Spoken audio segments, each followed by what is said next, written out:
If you've been following the downfall of Sean Diddy Combs, you know the drama is explosive. But nothing is more shocking than the footage that appeared in 50 Cent's documentary, Sean Combs, The Reckoning. This isn't just old B-roll.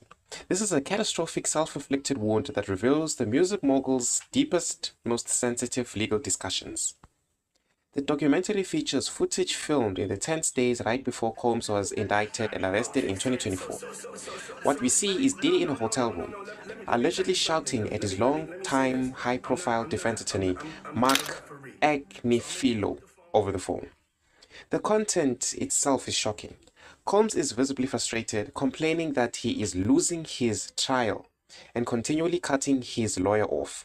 He's even heard discussing the need to hire someone with a track record in propaganda to repair his public image, specifically because the public consists of possible jurors. That's not all right.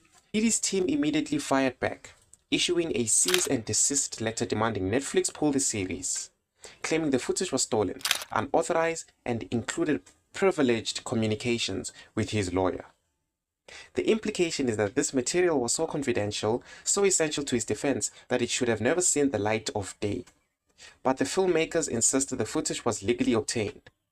So now, how did Diddy's most private legal breakdown end up as a viral centerpiece of his rival's documentary? The why of this whole scandal boils down to two simple things: Diddy's business practices and a piece of paper he didn't sign. The footage was captured by a videographer Diddy had personally hired to follow and film him 24 hours a day to build a personal archive. Diddy treated those videographers like in-house staff, but sources close to the situation, including a former bodyguard and publicist, revealed that Diddy was allegedly unwilling or cheap enough to refuse to do formal contracts with these creators and often failed to pay them. Oh my god, bro, this guy. This is where US copyright law comes in. And it's the critical blunder. Under the law, the person who actually creates the work, in this case, the videographer who operated the camera, is the initial owner of the copyright. The only way Diddy, as the commissioning party, could automatically own the footage is if it was a work made for hire. For an independent contractor's work to qualify as work made for hire, the law demands two things. First, that it be a specific type of creative work, and second, and most critically, the parties expressly agreeing in a written, signed agreement that the work is a work made for hire. Since Diddy allegedly didn't sign a formal contract, he never secured the legal right to the footage. The videographer, who was reportedly never paid, retained the full copyright. This meant the videographer was legally free to sell the material to the highest bidder. And guess who the highest bidder was? Yes, Diddy's biggest rival, 50 Cent, whose production company successfully acquired and used the footage. The public exposure of Diddy's private legal strategy isn't the result of a great theft. It's the direct result of a corporate failure to write a check and sign a contract. This is the case of intellectual property mismanagement as corporate suicide. And what's so insane about this? Well, the first insane element is the betrayal of Mark Agnifilo. The relationship between an attorney and a client is a fiduciary relationship built on absolute trust and confidentiality. The whole legal system relies on a client being able to speak freely. By secretly recording his own lawyer, who had previously won a case for him, Diddy committed what prominent legal commentators characterized as an outright professional betrayal. The consensus among legal peers is that Diddy screwed over the person who was supposed to be his defender.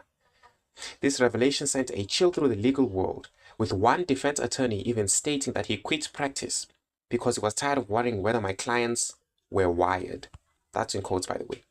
The second and most catastrophic, insane element is that Diddy personally destroyed his most important legal shield, attorney-client privilege.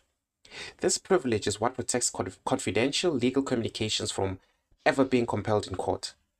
But the protection is instantly lost if you voluntarily disclose the conversation to a non-essential third party. The videographer was a non-essential third party.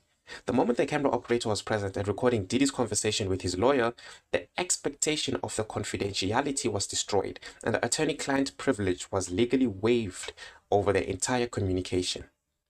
This is insane because Diddy's own desire to document his life for his personal narrative was the very act that stripped away the one thing that could have protected his legal strategy.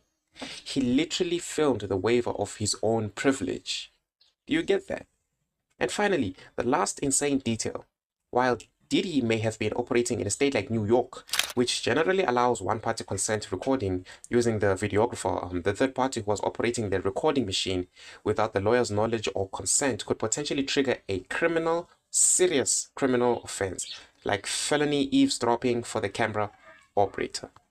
So Diddy's actions didn't just compromise his lawyer and his case, they may have exposed a non-essential staff member to criminal risk, all because of an unpaid bill and an unsigned contract. Now, this whole saga serves as a terrifying lesson. When the law and business intersect, the biggest names can still be brought down by the simplest and seemingly stupidest mistakes. This is crazy.